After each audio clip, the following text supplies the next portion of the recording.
Hi, y'all. Yep, my name is Lisa. I'm back again.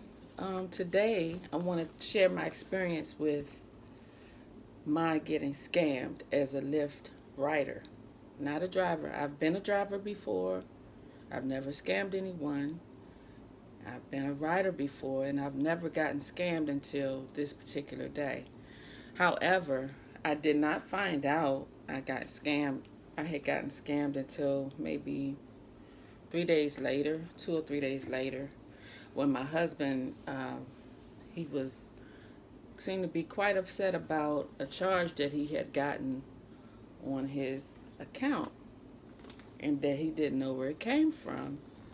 Um, and once he found out where it came from, it was actually from a Lyft that, upon talking with him, we all thought that someone was trying to say that our family damaged their Lyft, because we do catch Lyft a lot.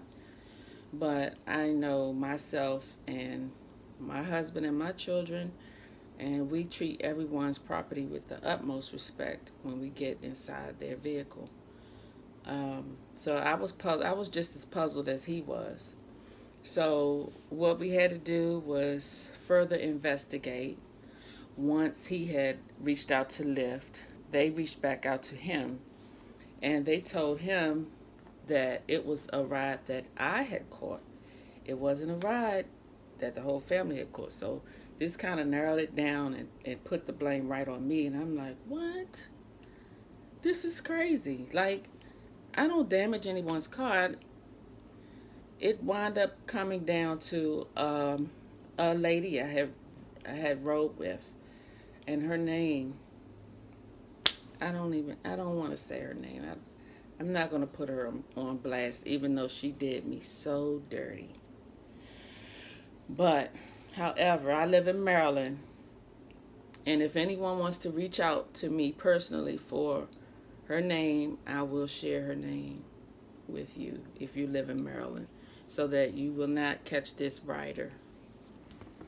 But, anyhow, so I had to reach out to Lyft. And Lyft told me that I was responsible for $150 in damages to this woman's car. I knew exactly who they were talking about because they sent her name. And I remember when her name popped up on the queue for me to take a ride, her score was a little bit shaky, but I needed to go where I needed to go, so I didn't want to delay. And another thing, her face looks so slick. She took a picture like this, a profile picture like this, with one eye closed, and the hair was over her eye. And I mean, they say always go with your gut, right? And I didn't really have a good feeling about her, but I said, you know what? How bad can a female be? So I got in the Lyft, and I noticed that she really didn't greet me like that. For one thing, she didn't even come down to where I was standing. So I had to call her on the phone. She could see me while I was calling her on my cell phone. And I said, can you back up some? So she backed up, and I got in, and I greeted her, and she halfway greeted me. Um, and she wasn't really trying to talk. She had some real loud, abrasive music playing early in the morning. For me, it might be good for some people early in the morning, depending on what mood you're in. So, yeah, I noticed she really didn't seem to want to be engaging. So, I just got into my cell phone, but it was a little bit uncomfortable. I mean, seeing that she was maybe, she might have been 30, something like that. So I was just asking her, how was her day, or, about her car, because I noticed a Maven sign, a Maven label in the car, and not a, well, it was in addition to the Lyft label. So I asked her how it was for driving for Maven, and then she started to open up a little bit. And I told her that I used to drive for Lyft. Um, Nothing wrong with Lyft, because I will probably visit them again, just not right now because, um, I've been going through some health stuff. So, anyhow, um, what I told her was that I used to drive for Lyft, so she kind of felt forced into a conversation with me after that. So she did talk a little bit, and then after a moment, we just didn't talk again. So I should have gotten a little clue from that too, but not really, because sometimes people don't like to talk. I don't like to talk all the time either. But from the get go, I didn't really have a good feeling about her. And the not talking, when someone wants to scam or they're plotting on you, they don't really want to engage you on a human level and, you know, kind of share some things you relate on. They don't want to do that. They just want to go in for the kill and, get their mark. So, anyhow, let's get back to the email. So, once they sent me her picture, I knew exactly who she was, and I could not believe it. I was like, what?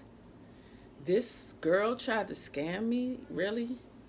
Like, I was so hot. Not only because I got scammed, but because I used my husband's credit card, well, his debit card, and um, it really made it look like I did something.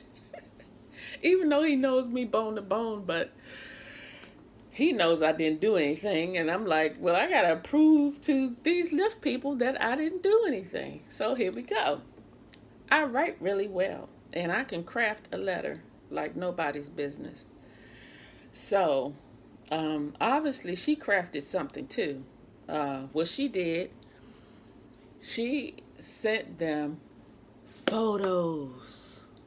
She sent photos of some supposed vomit. Imagine me vomiting in somebody's car. I don't drink, I don't smoke, I don't do anything.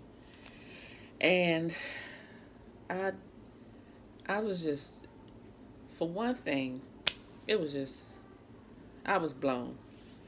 So she said I vomited in her car. At first I was thinking it was some type of damage. She's trying to say I scratched something or closed the door on her seatbelt or, I don't know. But anyway, she said I vomited in her car, and the kicker is she provided photos. I've heard of this stuff in the past with Uber, but that stuff is like things I've watched in California, people that drive in California or whatever, or ride in California with Uber. But I've never heard of that with Lyft, and I've never thought that I would be a victim of something like that, because my personality is, I'm just very friendly, and I'm very easygoing, and I don't try to do people wrong. But I mean, these things happen. It doesn't mean that you have to take it personally. But I did it that day because I was like, I talked to this lady. We exchanged a little bit, and I was by myself. But anyhow, yeah, these pictures. I've heard people can buy fake vomit online, but this she sent me was not fake vomit. However, the scene was very fake. The vomit that she had staged, it would look like the vomit was under my butt. For one, she had some type of syrupy stuff.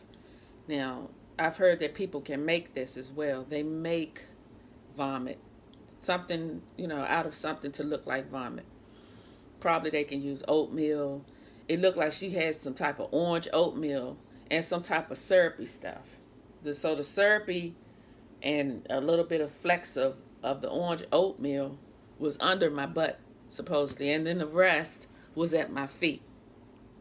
So I was like, okay, I have to prove to these Lyft people that, for one, she's trying to scam not only me, but she's trying to scam the company. And for two, who vomits like that? Number one, if you have to throw up and you're sitting in a car, what's the first thing you do?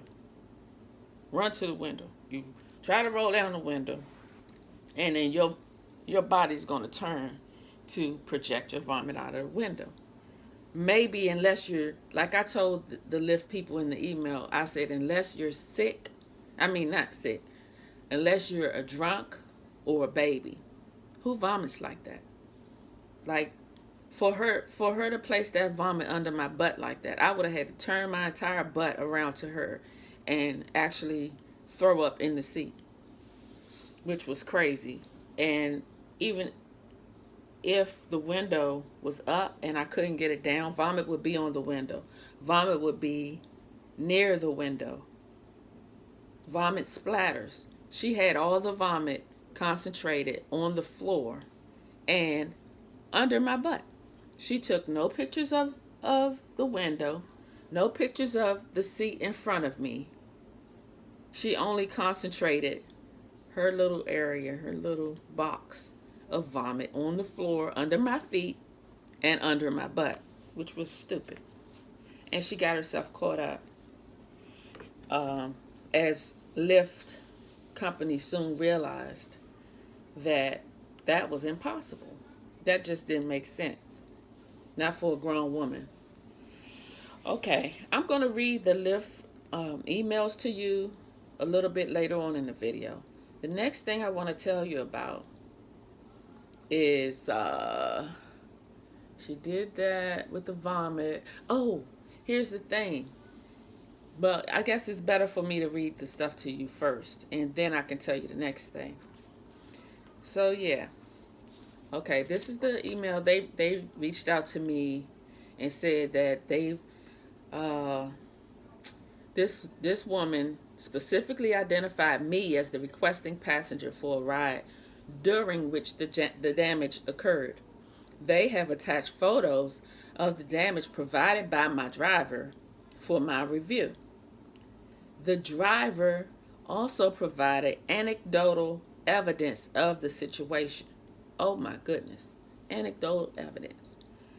All right, so for me, that means she told them some details about the ride that led them to believe that it had to be me, because she gave some extra details. So what I had to do was counter her details, and by them saying that she provided anecdotal evidence, I pick up on things really easily. I said, okay, this is what she did. She overheard a conversation, a phone call that I had taken while I was in her car, telling someone that I was going to the doctor. Okay? Because when she dropped me off, she had no way of knowing that I was going to the doctor's appointment. These were all industrial buildings, various offices inside the big industrial complex. Okay? But she took what I told the person on the phone that I was talking to. She took that information and she ran with it. When she heard me say I was going to the doctor, she took that and probably crafted something like, yeah, she was on her way to the doctor and she was already sick and blah, blah, blah, and blah, blah, blah. She probably told them that I had an upset stomach and threw up in her car. I'm like, boy, people are mean. People are dangerous. You got to watch yourself. So I said, oh my goodness. Okay, so I got to let these people know I wasn't there for that. Like, I can have my doctor to vouchsafe that he was just there to have a conversation with me. Something going on with my leg, okay? Not my stomach. I was feeling fine that morning. No queasiness, no nausea, nothing. So anyhow, let me entertain you with this this email that I wrote to them. Told you I could craft a nice letter, right? So I may leave out a couple details, just personal stuff about myself. So we went back and forth on the email maybe about 4 or 5 times with them saying at first they were going to refund me the money, but after she sent the thing about the anecdotal evidence, then they decided not to, and then I had to come back again and tell them, really? So I was just so frustrated at this time. I said, I would like to know if I will be refunded. I will not allow a stranger who drives for Lyft to scam me nor my family out of $150. Mind you, the ride cost me $22 and change. So she was just going to get me all the way around. Me and my family are frequent Lyft customers, as you can check. I may have to resort to calling 7 on Your Side. That's a local TV station in Maryland that investigates people that scam others. I may have to resort to calling 7 on Your Side or get legal assistance to bring attention to this situation. Scams such as the ones that this girl is trying to pull on me and using Lyft to do so. She should be immediately released from driving for Lyft. Yeah, in other words, she should be fired, and I still felt that way. And I hope she got fired, and I can't see a reason why Lyft would keep her after determining that she was lying. She is dangerously dishonest to stage something like this, and as far as I'm concerned, she has committed a criminal act.